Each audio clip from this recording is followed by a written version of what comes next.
어머니, 이 김치가 제 아내보다 중요합니까? 이 김치 때문에 제 아내가 쓰러졌습니다. 사람을 사람으로 안 보는 이 집이 미친 겁니다. 며느리 하나한테 모든 일을 떠넘기면서 당연하다고 생각하는 이 집이 미친 겁니다.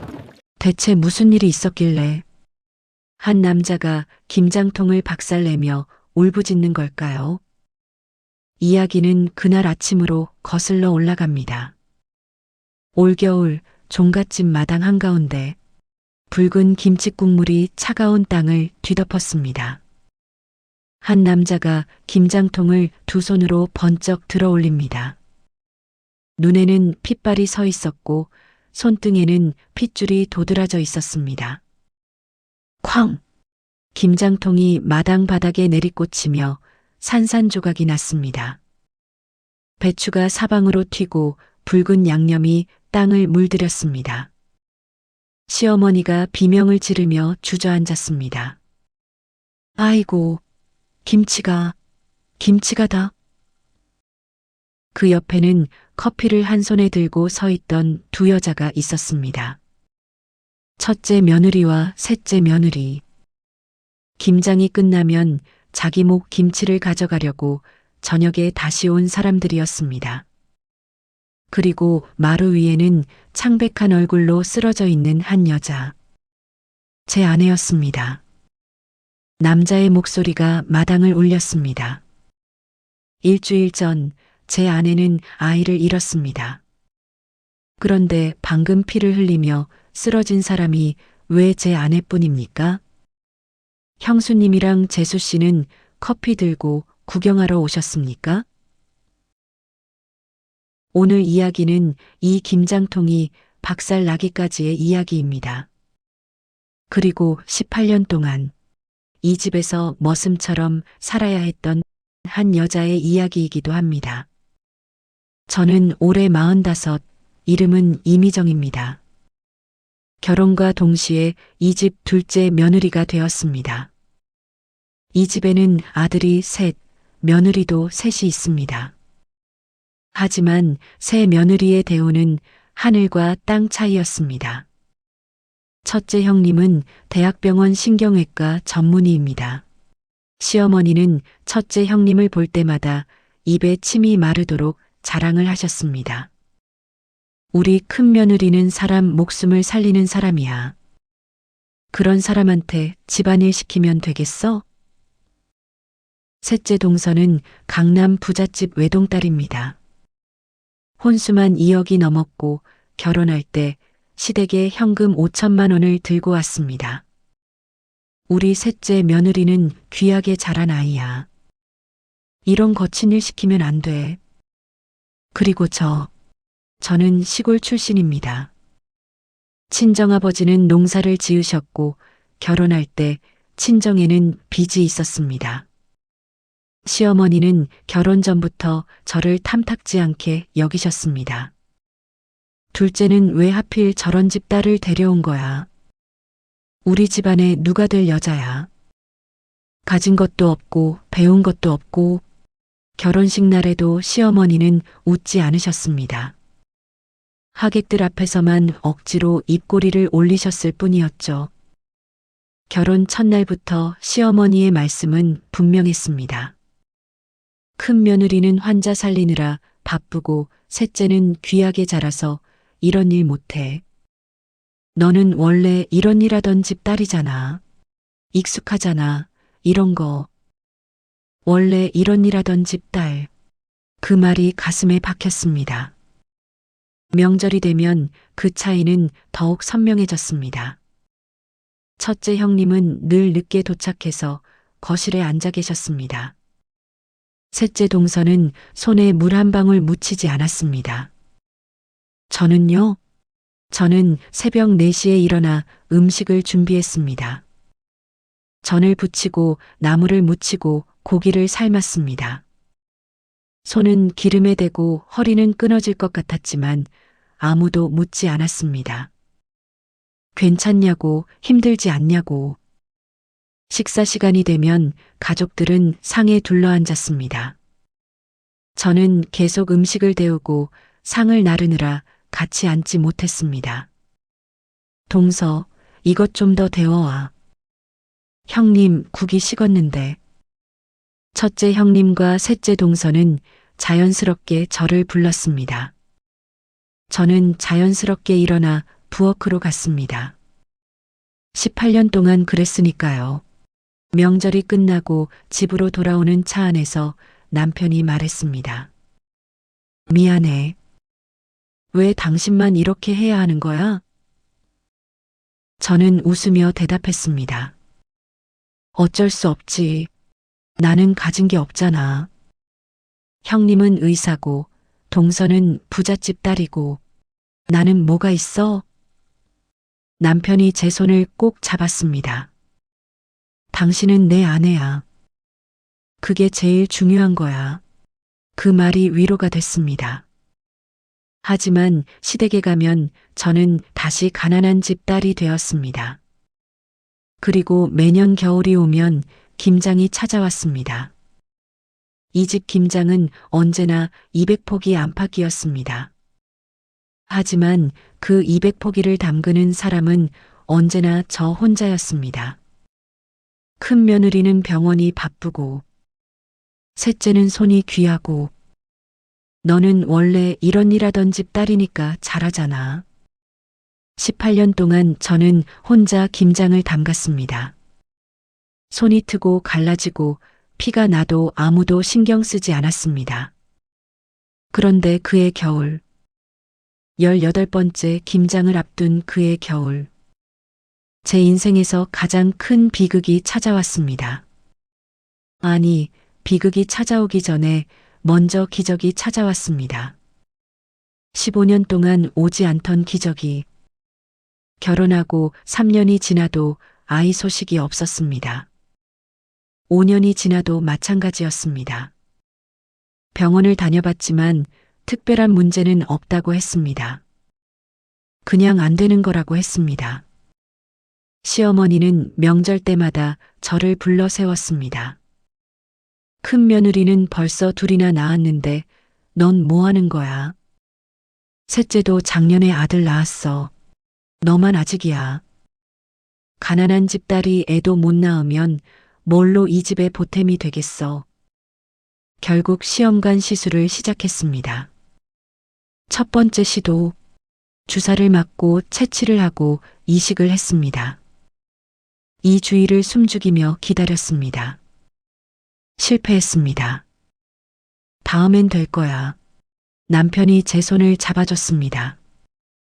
두 번째 시도, 이번엔 착상이 됐습니다. 심장 소리가 들렸습니다. 저는 매일 배를 쓰다듬으며 아기에게 말을 걸었습니다. 그런데 8주차 검진에서 의사 선생님 표정이 어두워졌습니다. 죄송합니다. 심장이 멈췄어요. 저는 그 자리에서 주저앉았습니다. 왜 하필 저한테 이런 일이 생기는 건지 원망스러웠습니다. 세 번째 시도, 마지막이라는 생각으로 모든 걸 쏟아부었습니다. 좋다는 건 다 해봤습니다. 한약도 먹고 침도 맞고 기도도 했습니다. 실패했습니다. 시술비만 수천만 원이 들었습니다. 몸은 호르몬 주사로 망가졌습니다. 마음은 더 망가졌습니다. 여보, 이제 그만하자. 우리 둘이 행복하게 살자. 아이가 없어도 괜찮아. 남편의 말에 저는 한참을 울었습니다. 아이를 포기한다는 건 정말 힘든 결정이었습니다. 하지만 더 이상 버틸 수가 없었습니다. 그렇게 아이를 포기하고 살았습니다. 하지만 시댁의 부름은 포기할 수 없었습니다. 제사가 있으면 불려갔습니다. 명절이 있으면 불려갔습니다. 시부모님 생신, 친척집 잔치, 집안에 굳은 일이 있을 때마다 불려갔습니다. 너는 애도 없으니까 시간 많잖아. 애 있는 사람들은 바쁜데 넌 뭐가 바빠? 시어머니의 말씀이었습니다. 아이가 없다는 게 이렇게 죄가 될 줄 몰랐습니다. 그런데 이 집에는 이상한 규칙도 있었습니다. 남자는 절대 부엌에 들어가면 안 된다는 것이었습니다. 남자가 부엌을 기웃거리면 복이 나간다. 우리 집 남자들은 그런 거 안 해. 한 번은 남편이 제가 힘들어 보여서 설거지를 도우려 했습니다. 그때 시어머니가 부엌으로 뛰어들어오셨습니다. 아, 뭐 하는 짓이야? 남자가 설거지를 해? 미쳤어? 당장 나가. 남편은 그 자리에서 쫓겨났습니다. 시어머니는 제게 한마디 더 하셨습니다.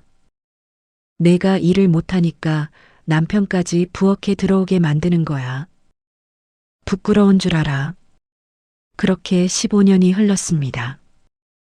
저는 44살이 되었습니다. 그해 초겨울, 몸이 이상했습니다. 속이 메스꺼리고 냄새에 민감해졌습니다. 생리도 늦어졌습니다. 혹시나 하는 마음에 테스트기를 해봤습니다. 2줄. 저는 눈을 의심했습니다. 유통기한 지난 거 아닌가 싶어서 새 걸로 다시 해봤습니다. 또 2줄이었습니다.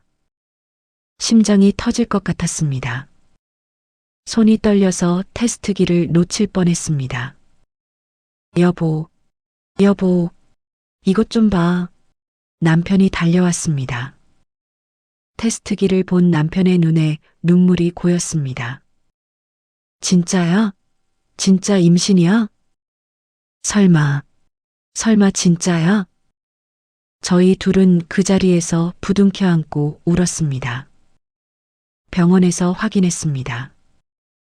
임신 6주, 자연 임신이었습니다. 포기한 지 12년 만에 찾아온 기적이었습니다. 시험관 3번 실패하고 포기했는데 저절로 찾아온 아이였습니다. 축하드려요. 기적이네요. 다만 고령이시라 조심하셔야 해요. 무리하시면 절대 안 됩니다. 의사 선생님이 신신당부하셨습니다. 시어머니께 소식을 전했습니다. 어머니, 저희 아이가 생겼어요. 시어머니의 표정이 복잡했습니다. 이제야? 15년 만에? 그래도 늦게라도 생겼으니 다행이네. 근데 그 나이에 낳으면 애가 건강하겠어? 축하한다는 말은 없었습니다. 저는 정말 조심했습니다. 무거운 것은 들지 않았습니다. 계단도 천천히 올랐습니다. 이 아이만큼은 꼭 지키고 싶었습니다. 임신 8주 심장 소리가 들렸습니다. 임신 12주 안정기에 접어들었습니다. 임신 16주 배가 조금씩 나오기 시작했습니다. 그런데 그때 시어머니에게서 전화가 왔습니다. 미정아, 이번 주 토요일에 큰아버지 제사야. 와서 좀 도와. 저는 조심스럽게 말씀드렸습니다. 어머니, 저 지금 임신 중이라서요. 의사 선생님이 무리하면 안 된다고. 시어머니의 목소리가 차가워졌습니다. 임신했다고 집안일을 안 해? 옛날 사람들은 애 낳기 직전까지 일했어. 큰 며느리는 병원 바쁘고 셋째는 애가 아직 어려. 내가 안 오면 누가 와? 조금만 도와주고 가면 되잖아. 그것도 못해? 남편이 전화를 받았습니다. 어머니, 제가 가서 도울게요. 시어머니가 버럭 소리를 지르셨습니다. 남자가 제사 음식을 해? 미쳤어? 조상님한테 무슨 망신이야. 너는 가만히 있어. 미정이가 오면 돼. 저는 결국 갔습니다. 새벽 5시에 일어나 시댁으로 갔습니다. 전을 부치고 나무를 묻히고 제사상을 차렸습니다. 첫째 형님은 오지 않았습니다. 병원 당직이에요. 셋째 동서는 잠깐 왔다 갔습니다. 애가 열이 나서 먼저 갈게요, 형님. 저는 밤 11시까지 설거지를 했습니다. 집에 돌아온 건 자정이 넘어서였습니다. 화장실에 갔다가 저는 그 자리에 주저앉았습니다. 피가 나오고 있었습니다. 여보, 여보, 응급실로 달려갔습니다. 의사 선생님이 초음파를 보더니 고개를 저었습니다. 죄송합니다. 아기 심장이 멈췄습니다. 저는 아무 말도 할 수 없었습니다. 15년을 기다린 아이였습니다. 기적처럼 찾아온 아이였습니다. 그 아이가 떠났습니다. 당신 잘못 아니야. 당신 잘못 아니야. 남편이 저를 안아줬습니다. 하지만 저는 알고 있었습니다. 제가 시댁에 가지 않았더라면, 제가 무리하지 않았더라면, 이 아이는 살아 있었을 거라는 걸. 수술을 했습니다. 의사 선생님이 말씀하셨습니다. 당분간 절대 안정하세요. 최소 한 달은 쉬셔야 합니다. 퇴원하고 집에 왔습니다. 저는 방에서 나오지 못했습니다. 텅 빈 뱃속이 느껴질 때마다 눈물이 났습니다. 유산한 지 일주일이 지났습니다. 아직 몸도 마음도 추스르지 못했을 때였습니다. 시어머니에게서 전화가 왔습니다. 미정아, 이번 주 김장이야. 와야지. 저는 떨리는 목소리로 대답했습니다. 어머니, 저 지금 몸이 안 좋아서요. 일주일 전에 유산을 해서. 시어머니가 끊어 말씀하셨습니다. 알아. 속상하지. 근데 김장은 해야 하잖아. 큰 며느리는 수술 스케줄 있고 셋째는 손이 약해서 찬물 못 만져. 좀 쉬었다가 와. 내가 안 오면 누가 김장을 해. 결국 저는 시댁으로 갔습니다. 유산한 지 일주일 만이었습니다. 남편이 말렸습니다. 여보, 가지 마. 제발 가지 마. 내가 어머니한테 얘기할게. 올해는 김장 못한다고. 저는 고개를 저었습니다. 안 가면 평생 듣게 될 말들이 있어. 애도 못 낳는 게 김장도 못하냐고. 그 집 딸은 뭐 하나 제대로 하는 게 없다고. 그 말 듣느니 차라리 가서 빨리 끝내고 올게. 그럼 나도 같이 갈게. 내가 도울게. 당신이 가면 어머니가 또 난리 칠 거잖아. 남자가 부엌에 왜 오냐고. 괜찮아. 금방 끝내고 올게. 시댁 마당에 도착했습니다. 배추가 산더미처럼 쌓여 있었습니다. 200포기. 시어머니가 마당으로 나오셨습니다. 왔어? 빨리 시작해. 올해는 좀 늦어졌잖아. 저는 마당을 둘러봤습니다. 첫째 형님도 없고 셋째 동서도 없었습니다. 어머니, 형님이랑 동서는요? 시어머니가 대수롭지 않게 대답하셨습니다. 큰 며느리는 내일 수술이 있대. 오늘은 못 온대. 셋째는 손이 트면 안 된다고 했잖아. 그 애는 원래 이런 일 못해. 너 혼자 해. 내가 하면 금방이잖아. 그날 밤 저는 잠을 자지 못했습니다. 새벽 3시에 마당으로 나왔습니다. 물에 젖은 배추를 끌어다 큰 대야에 담갔습니다. 소금을 뿌리고 뒤집고 또 뿌리고 한 포기, 두 포기, 세 포기. 손끝은 금세 감각이 없어졌습니다. 찬물에 담갔다 뺐다를 반복하니 손가락이 퉁퉁 부었습니다. 20포기를 절이자 허리가 끊어질 것 같았습니다. 40포기를 절이자 손에서 피가 났습니다. 갈라진 틈 사이로 소금물이 스며들어 따가웠습니다. 핸드폰에 남편 문자가 와 있었습니다. 여보, 괜찮아? 힘들면 전화해. 내가 바로 갈게. 저는 답장을 보냈습니다. 괜찮아. 금방 끝날 것 같아. 걱정 마. 거짓말이었습니다. 200포기 중에 겨우 40포기 절였는데 벌써 온몸이 부서지는 것 같았습니다. 하지만 남편한테 짐이 되고 싶지 않았습니다. 밤이 물러가고 아침이 왔습니다. 저는 밤새 배추를 절이고 마늘을 까고 생강을 갈았습니다. 양념을 버무리는데 손이 떨렸습니다. 몸 어딘가에서 묵직한 통증이 느껴졌습니다. 아직 회복되지 않은 몸이었습니다. 의사 선생님이 한 달은 쉬라고 했는데 그래도 멈출 수 없었습니다. 멈추면 김장이 끝나지 않으니까요. 오전 11시가 넘어서야 대문이 열렸습니다. 첫째 형님과 셋째 동서가 손에 커피를 하나씩 들고 들어왔습니다. 동서, 벌써 이렇게 해놨어? 역시 손이 빠르네. 첫째 형님이 마당을 둘러보며 말했습니다. 저는 새벽 3시부터 8시간째 일하고 있었습니다. 셋째 동서가 커피를 홀짝이며 말했습니다. 형님, 얼굴이 안 좋아 보여요. 많이 피곤해요? 피곤한 게 아니라 아픈 거였습니다. 일주일 전에 아이를 잃은 몸이었습니다. 하지만 저는 그냥 웃었습니다.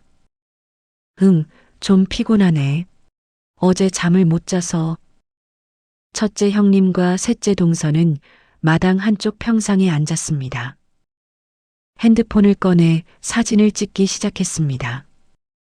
김장 인증샷 찍자. SNS에 올려야지.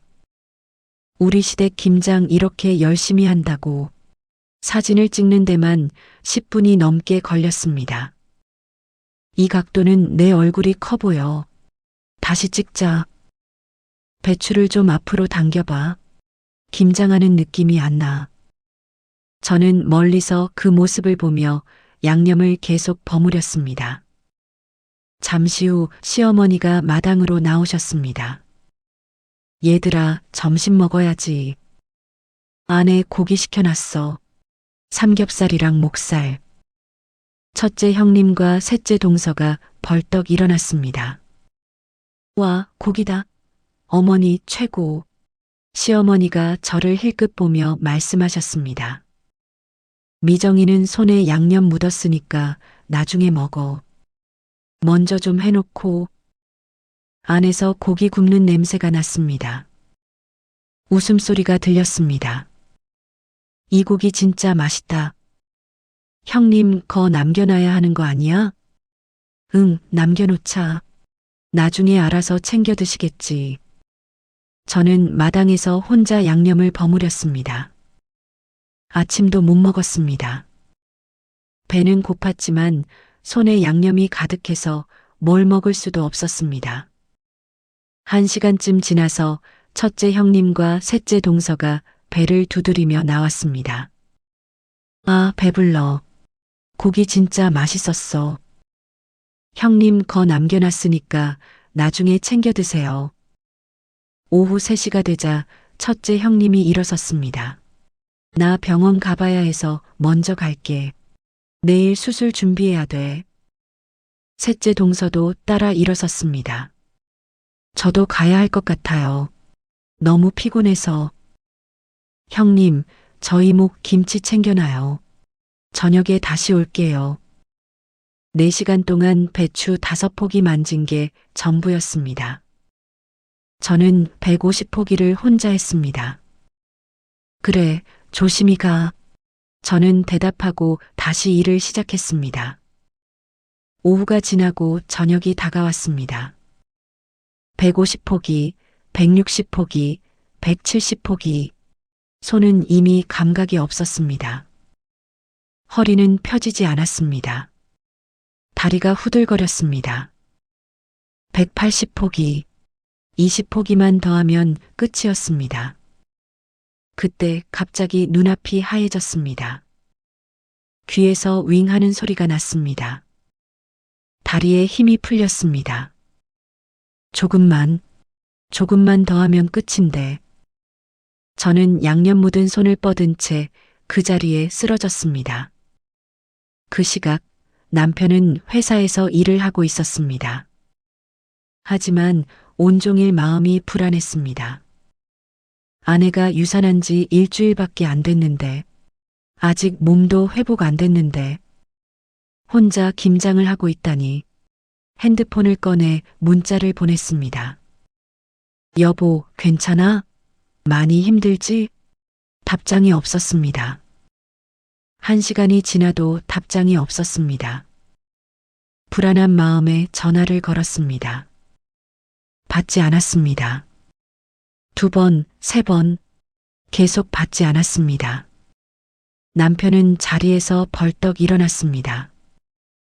팀장님, 저 급한 일이 생겨서 먼저 가봐야 할 것 같습니다.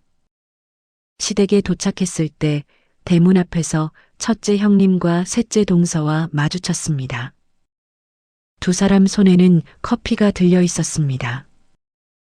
서방님, 웬일이세요? 첫째 형님이 물었습니다. 아내가 전화를 안 받아서요. 걱정돼서 왔습니다. 셋째 동서가 웃으며 말했습니다. 아, 형님이요? 아까 저희 갈 때까지 열심히 하고 계시던데요. 거의 다 끝났을 거예요. 형수님이랑 재수 씨는 지금 오시는 겁니까? 네, 김치가 질어요. 다 됐을 것 같아서. 남편은 대문을 열고 마당으로 들어섰습니다. 그리고 그 자리에 멈춰 섰습니다.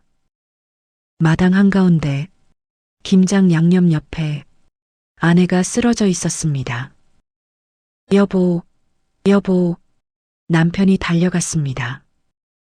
아내의 얼굴은 하얗게 질려 있었습니다. 손은 얼음장처럼 차가웠습니다. 입술은 파랗게 변해 있었습니다. 그리고 아내의 다리 밑으로 핏자국이 보였습니다. 하혈이 다시 시작된 것이었습니다. 여보, 정신 차려. 여보, 남편이 아내를 흔들었습니다. 아내가 희미하게 눈을 떴습니다. 여보, 미안해. 20포기만 더하면 끝인데.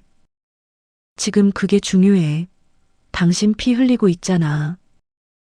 그때 시어머니와 첫째 형님, 셋째 동서가 마당으로 들어왔습니다. 시어머니가 쓰러진 며느리를 보며 말했습니다. 어머, 왜 그래? 갑자기 왜 쓰러졌어? 남편이 소리쳤습니다. 어머니, 구급차 불러주세요. 피가 나고 있어요. 시어머니가 인상을 썼습니다. 뭘 그렇게 호들갑이야. 좀 쉬면 괜찮아질 거야. 그나저나 김장은 다 했어? 20포기 남았다며. 남편은 귀를 의심했습니다. 아내가 피를 흘리며 쓰러져 있는데 김장 걱정이 먼저라니. 첫째 형님이 다가와서 아내를 내려다봤습니다. 의사였습니다. 환자를 살리는 사람이었습니다. 어머, 상태가 안 좋아 보이네. 하혈이 있는 거 보니까 심각할 수도 있겠다. 병원 가봐야 할 것 같아. 그러고는 한 발짝 물러섰습니다. 마치 남의 일처럼 셋째 동서가 한마디 거들었습니다. 형님도 참 저렇게까지 무리할 필요 있었어요? 쉬엄쉬엄 하시지. 미련하게. 남편은 아내를 조심스럽게 안아 일으켰습니다. 아내의 몸은 힘없이 축 늘어져 있었습니다. 형수님, 남편이 첫째 형님을 불렀습니다. 네. 형수님은 의사잖아요. 사람 살리는 사람이라면서요. 근데 지금 제 아내가 피 흘리며 쓰러져 있는데 병원 가봐야 할 것 같다가 할 말입니까? 환자 보면 응급처치부터 하는 게 의사 아닙니까? 첫째 형님 얼굴이 굳어졌습니다. 그게 여긴 병원이 아니라서. 병원이 아니면 사람 안 살려도 됩니까? 남편은 아내를 마루에 조심스럽게 눕혔습니다. 그리고 가족들을 둘러봤습니다. 시어머니는 김장통을 바라보고 있었습니다. 첫째 형님은 핸드폰을 만지작거리고 있었습니다. 셋째 동서는 손톱을 살피고 있었습니다. 아무도 아내를 걱정하지 않았습니다. 어머니, 남편이 시어머니를 불렀습니다. 왜? 제 아내가 일주일 전에 뭘 잃었는지 아십니까?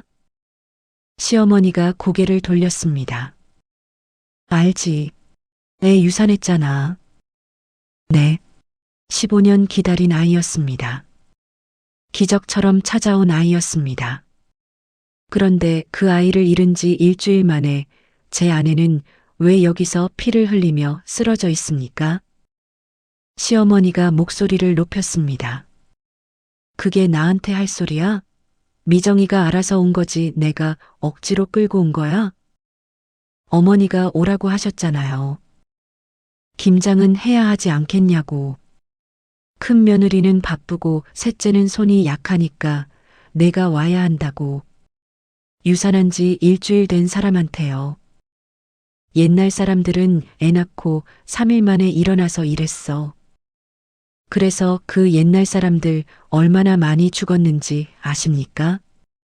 시어머니 얼굴이 벌겋게 달아올랐습니다. 뭐, 이 자식이 지금 어디서 부모한테. 남편은 더 이상 대꾸하지 않았습니다. 천천히 김장통 쪽으로 걸어갔습니다. 시어머니가 소리쳤습니다. 아, 남자가 거기 왜 가? 부엌길에 손대지 말랬지. 남편이 멈춰서서 시어머니를 바라봤습니다. 어머니, 이제 손 뗄 겁니다. 아니, 부숴버릴 겁니다. 남편은 가장 큰 김장통 앞에 섰습니다. 그리고 손잡이를 잡았습니다. 남편은 가장 큰 김장통 손잡이를 꽉 잡았습니다. 손등에 핏줄이 도드라졌습니다. 시어머니가 다급하게 소리쳤습니다. 아, 뭐 하는 짓이야? 그거 나. 남편이 시어머니를 똑바로 바라봤습니다. 어머니, 이 김치가 제 아내보다 중요합니까? 뭔 소리야? 당연히 사람이 중요하지. 근데 그거랑 김치랑 뭔 상관이야? 상관 있습니다. 이 김치 때문에 제 아내가 쓰러졌습니다. 이 김치 때문에 제 아내가 피를 흘리고 있습니다. 이 김치 때문에 제 아내는 18년 동안 손이 갈라지고 터져도 아무도 신경 안 썼습니다. 남편이 김장통을 번쩍 들어 올렸습니다. 시어머니가 비명을 질렀습니다. 아, 미쳤어. 그거 내려놔. 첫째 형님이 앞으로 나섰습니다. 서방님, 그거 우리 김치도 있어요. 셋째 동서가 소리쳤습니다. 아주버님, 우리 목까지 왜 그러세요? 남편이 차갑게 대답했습니다. 우리 김치요? 형수님이랑 재수씨가 담근 김치가 여기 있습니까? 새벽 3시부터 저녁까지 혼자서 180포기 담근 사람이 누굽니까? 형수님이랑 재수씨는 배추 몇 포기나 만지셨습니까? 첫째 형님이 말문이 막혔습니다. 그게 5포기요. 두 분 합쳐서 5포기. 그것도 사진 찍으면서 만지작거린 게 전부입니다. 그게 우리 김치입니까? 쾅! 김장통이 마당 바닥에 내리꽂혔습니다. 플라스틱 통이 산산조각 났습니다. 배추가 사방으로 튀었습니다. 붉은 양념이 땅을 뒤덮었습니다. 시어머니가 비명을 지르며 주저앉았습니다. 아이고, 김치가, 내 김치가.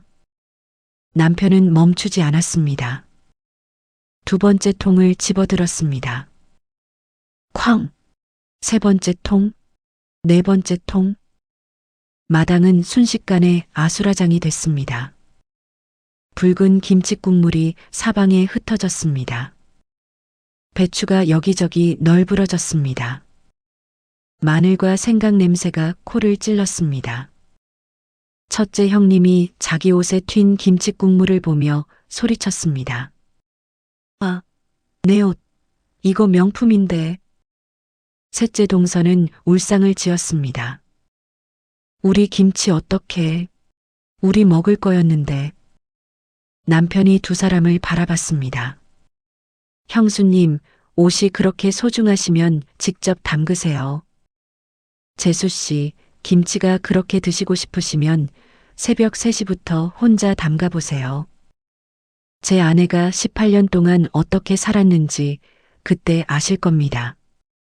그때 안에서 시아버지가 뛰어나왔습니다. 무슨 소리인가 싶어 나온 것이었습니다. 마당을 보더니 얼굴이 시뻘겋게 달아올랐습니다. 이 자식이 미쳤나? 지금 뭐 하는 짓이야? 남편이 시아버지를 똑바로 바라봤습니다. 아버지, 미친 건 저 아닙니다. 미친 건 이 집입니다. 뭐? 사람을 사람으로 안 보는 이 집이 미친 겁니다. 며느리 하나한테 모든 일을 떠넘기면서 당연하다고 생각하는 이 집이 미친 겁니다. 남자는 부엌 출입도 못하게 하면서 여자 혼자 죽어라 일하게 만드는 이 집이 미친 겁니다. 그때 안에서 첫째 형과 셋째 동생도 나왔습니다. 무슨 일인가 싶어 나온 것이었습니다. 남편이 형들에게 말했습니다. 형수님과 동서 손 좀 봐봐. 첫째 형이 어리둥절한 표정을 지었습니다. 손? 갑자기 무슨 손? 그냥 봐봐. 형수님 손. 첫째 형님이 자기 손을 내밀었습니다. 매끈했습니다. 네일아트가 반짝거렸습니다. 셋째 동서도 손을 내밀었습니다. 하얗고 부드러웠습니다. 손톱에는 젤네일이 예쁘게 발라져 있었습니다. 남편이 마루에 누워있는 아내에게 다가갔습니다. 아내의 손을 조심스럽게 들어 올렸습니다. 이게 제 아내 손입니다. 손가락은 퉁퉁 부어 있고 손등은 갈라져서 피가 맺혀 있었습니다. 손바닥에는 굳은 살이 박혀 있었습니다. 이거 잘 봐. 이게 같은 며느리 손이야? 18년 동안 명절마다, 제사마다, 김장마다 혼자 일한 손이야. 형수님이랑 동서가 손에 물 한 방울 안 묻히는 동안 내 아내 손은 이렇게 됐어. 첫째 형이 고개를 돌렸습니다. 셋째 동생도 아무 말 못했습니다. 남편이 시어머니 앞에 섰습니다. 어머니. 시어머니는 바닥에 주저앉은 채 박살난 김장통을 바라보고 있었습니다. 어머니는 제 아내한테 뭐라고 하셨습니까? 원래 그런 일 하던 집 딸이라고 하셨죠. 가진 것도 없고 배운 것도 없다고 하셨죠. 그래서 이 집 모든 굳은 일은 다 제 아내 몫이었습니다. 시어머니가 고개를 들었습니다. 그게 뭐가 잘못됐어. 원래 며느리가 하는 거잖아. 그럼 형수님은요? 재수 씨는요? 그 사람들은 며느리 아닙니까? 큰 며느리는 바쁘고 셋째는 바쁘고 귀하니까요. 알겠습니다. 근데 제 아내는요? 제 아내는 바쁘지도 않고 귀하지도 않습니까? 제 아내는 사람도 아닙니까? 시어머니가 아무 말도 못했습니다. 남편이 천천히 말했습니다. 오늘부로 저희는 이 집과 끝입니다. 시어머니가 펄쩍 뛰었습니다. 뭐? 끝이라니. 그게 무슨 소리야? 말 그대로입니다. 제사 안 옵니다. 명절 안 옵니다. 김장 안 합니다. 앞으로 이 집 어떤 행사에도 저희 부부는 참석하지 않겠습니다. 시아버지가 소리쳤습니다. 아, 이 자식아, 부모 자식 간의 끝이 어딨어. 남편이 시아버지를 바라봤습니다. 아버지, 부모 자식 간에는 끝이 없을 수 있습니다. 하지만 며느리를 머슴 취급하는 시댁과는 끝이 있습니다. 제 아내는 이 집 머슴이 아닙니다. 남편은 아내에게 다가갔습니다. 조심스럽게 아내를 안아 올렸습니다. 여보, 이제 가자. 병원 가자. 아내가 힘없이 고개를 끄덕였습니다. 남편이 대문을 향해 걸어갔습니다. 등 뒤로 시어머니 목소리가 들렸습니다. 아, 어딜 가? 당장 안 서. 남편은 뒤돌아보지 않았습니다. 첫째 형이 불렀습니다. 야, 이렇게 가면 어떡해. 어머니, 아버지한테 사과라도 하고 가야지. 남편이 멈춰 섰습니다. 그리고 고개만 돌려 말했습니다. 형, 사과받아야 할 사람은 어머니, 아버지가 아니야. 18년 동안 혼자 이 집 꾸준 일 다 하고 욕만 먹은 제 아내야. 형이 대신 사과해 줄 거야? 첫째 형이 입을 다물었습니다. 남편은 다시 걸음을 옮겼습니다. 아내를 안은 채 대문을 나섰습니다. 차 문을 열고 아내를 조심스럽게 태웠습니다. 운전석에 앉아 시동을 걸었습니다. 여보, 아내가 힘없이 대답했습니다. 응. 이제 다시는 안 가도 돼. 그 집 다시는 안 가도 돼. 미안해. 내가 더 일찍 막았어야 했는데. 아내의 눈에서 눈물이 흘렀습니다. 고마워. 고마워, 여보. 차가 천천히 출발했습니다. 시댁은 점점 멀어졌습니다. 그리고 다시는 돌아가지 않았습니다. 3년이 지났습니다. 둘째 부부와는 완전히 연락이 끊겼습니다. 전화번호도 바꿨습니다. 주소도 옮겼습니다. 어디 사는지도 몰랐습니다. 시어머니는 처음에는 화가 났습니다. 그 자식이 감히 부모한테 그런 식으로 하고 도망을 가. 두고 봐라. 내가 가만 안 둬. 하지만 시간이 지나자 화보다 다른 게 밀려왔습니다. 첫 번째 명절이 찾아왔습니다. 설이었습니다. 시어머니는 당연히 첫째 며느리한테 연락했습니다. 설인데 언제 올 거야? 전 부쳐야 하고 나물 무쳐야 하는데. 첫째 형님이 대답했습니다. 어머니, 저 이번에 병원 당직이에요. 설 연휴에 못 가요. 그럼 셋째는? 셋째네는 제주도 여행 간다고 했잖아요. 저번 주에 얘기했는데 못 들으셨어요? 시어머니는 혼자 명절 음식을 준비했습니다. 전을 부쳤습니다. 기름이 튀어 손등에 화상을 입었습니다.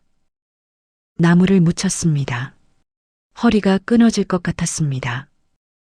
갈비찜을 만들었습니다. 새벽부터 시작한 요리가 오후가 돼서야 끝났습니다. 온몸이 쑤시고 아팠습니다. 미정이가 할 땐 금방금방 하던데 문득 그 생각이 났습니다. 하지만 금방 고개를 저었습니다. 그년이 뭘 대단히 했다고. 저녁이 되자 첫째 아들과 셋째 아들이 왔습니다. 며느리들 없이 아들만 왔습니다. 시아버지가 소파에 누워 TV를 보며 말했습니다. 밥은 왜 아직도 안 차려? 첫째 아들이 거들었습니다. 어머니, 배고파요. 빨리 주세요. 셋째 아들도 말했습니다. 저도요. 점심도 못 먹고 왔어요.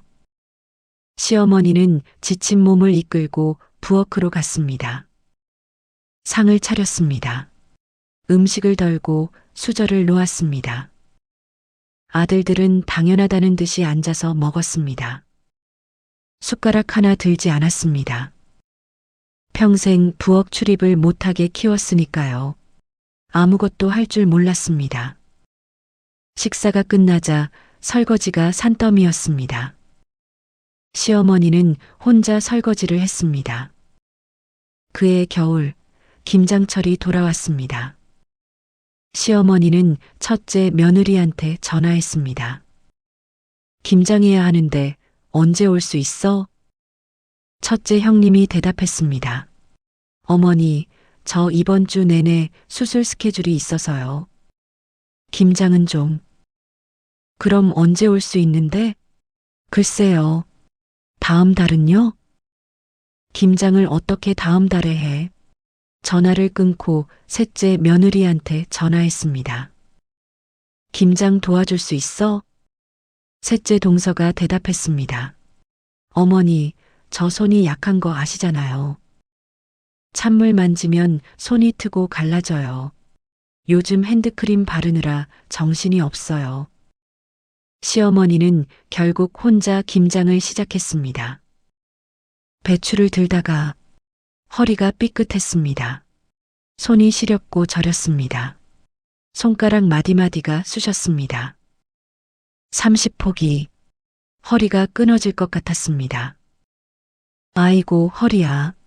시어머니는 마당에 주저앉았습니다. 숨이 찼습니다. 눈앞이 아찔했습니다. 문득 미정이가 매년 200포기를 혼자 담갔다는 것이 생각났습니다. 새벽 3시부터 밤까지 쉬지 않고 일했다는 것을. 그년이 이렇게 힘든 걸 했단 말이야? 시어머니는 핸드폰을 꺼냈습니다. 연락처를 뒤졌습니다. 둘째 며느리 번호를 찾았습니다. 전화를 걸었습니다. 없는 번호입니다. 번호가 바뀌어 있었습니다. 둘째 아들한테 전화했습니다. 없는 번호입니다. 차단된 것이었습니다.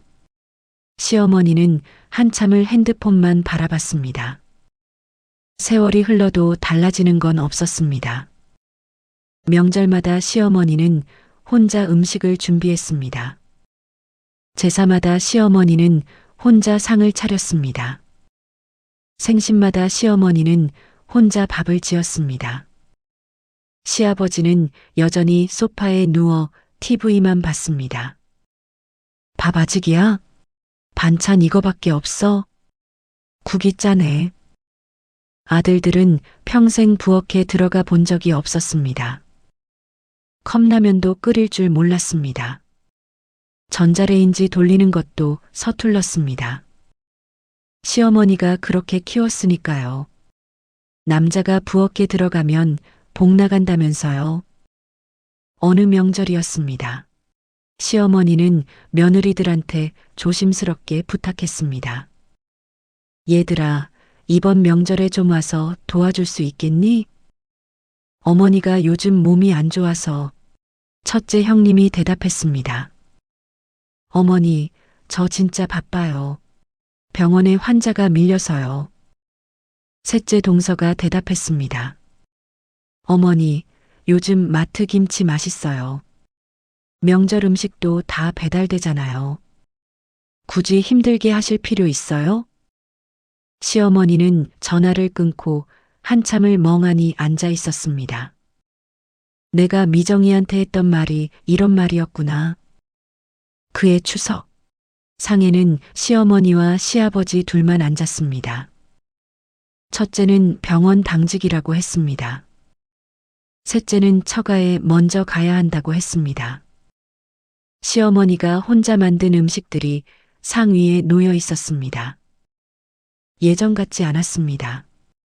저는 타고 나물은 간이 안 맞았습니다. 시아버지가 투덜거렸습니다. 야, 이게 음식이야? 미정이가 할 땐 아니랬는데. 시어머니의 손이 멈췄습니다. 나도 알아. 시아버지가 고개를 들었습니다. 뭘 알아? 미정이가 했을 땐 아니랬다는 거. 나도 안다고. 시어머니의 눈가가 붉어졌습니다. 근데 그땐 몰랐어. 그년이 얼마나 힘들었는지. 그게 얼마나 고된 일인지. 그냥 당연한 줄만 알았어. 시아버지가 아무 말 않고 고개를 돌렸습니다. 두 사람 사이에 긴 침묵이 흘렀습니다. 텅 빈 명절상, 찾아오지 않는 자식들, 연락 안 되는 둘째 부부. 시어머니는 그제야 알았습니다. 한 사람을 당연하게 부려먹은 대가가 이런 거라는 것을. 3년이 지난 지금 저희 부부는 작은 아파트에서 살고 있습니다. 시댁과는 완전히 연락을 끊었습니다. 전화번호도 바꿨습니다. 주소도 알려주지 않았습니다. 후회는 없습니다. 올해도 김장을 했습니다. 단 20포기만요. 저희 부부가 먹을 것과 친정 부모님 드릴 것, 그 정도면 충분합니다. 남편이 배추를 절였습니다. 남편이 마늘을 깠습니다. 남편이 양념을 버무렸습니다. 우리 집에는 남자일 여자일 따로 없어. 가족이니까 같이 하는 거야. 남편의 말이었습니다. 그리고 기쁜 소식이 있습니다. 3년 전 그 일 이후 저는 몸을 추스르고 다시 일어섰습니다. 그리고 2년 전 다시 아이가 찾아왔습니다. 이번에는 무리하지 않았습니다. 남편이 모든 집안일을 했습니다. 저는 그저 쉬었습니다. 그렇게 태어난 아이, 지금 돌이 지났습니다. 건강하게 잘 자라고 있습니다. 이 영상을 보고 계신 분들 중에도 혹시 저 같은 분이 계실지 모르겠습니다. 내가 해야지. 원래 이런 일은 내 몫이야. 다른 사람들은 바쁘니까. 그런 말에 혼자 모든 걸 짊어지고 계신 분. 당연하다는 말에 아픔을 숨기고 계신 분. 가진 게 없어서 내세울 게 없어서 참고 계신 분. 꼭 기억하셨으면 합니다. 당신의 손도 소중합니다. 당신의 시간도 소중합니다. 당신의 인생도 소중합니다. 누군가의 당연함을 위해 당신이 망가져야 할 이유는 없습니다. 힘들면 힘들다고 말해도 됩니다. 싫으면 싫다고 말해도 됩니다. 떠나고 싶으면 떠나도 됩니다. 그것이 당신을 지키는 일입니다. 그것이 진짜 가족을 만드는 첫걸음입니다. 그리고 차별하며 살았던 사람은 결국 그 대가를 치르게 됩니다. 한 사람을 당연하게 부려먹었던 세월은 반드시 돌아옵니다. 당신은 누군가의 머슴이 아닙니다. 당신은 소중한 사람입니다. 오늘도 누군가의 당연함 속에서 고생하고 계실 모든 분들께 이 영상이 작은 용기가 되기를 바랍니다. 당신의 손을 아껴주세요. 당신의 인생을 사랑해주세요. 항상 행복하세요. 이 이야기가 누군가에게 위로가 될 수 있다면 주변에 많이 많이 공유해주세요. 그리고 좋아요와 구독도 부탁드립니다. 끝까지 함께 해주셔서 감사합니다. 다음에 더 좋은 사연으로 찾아뵙겠습니다.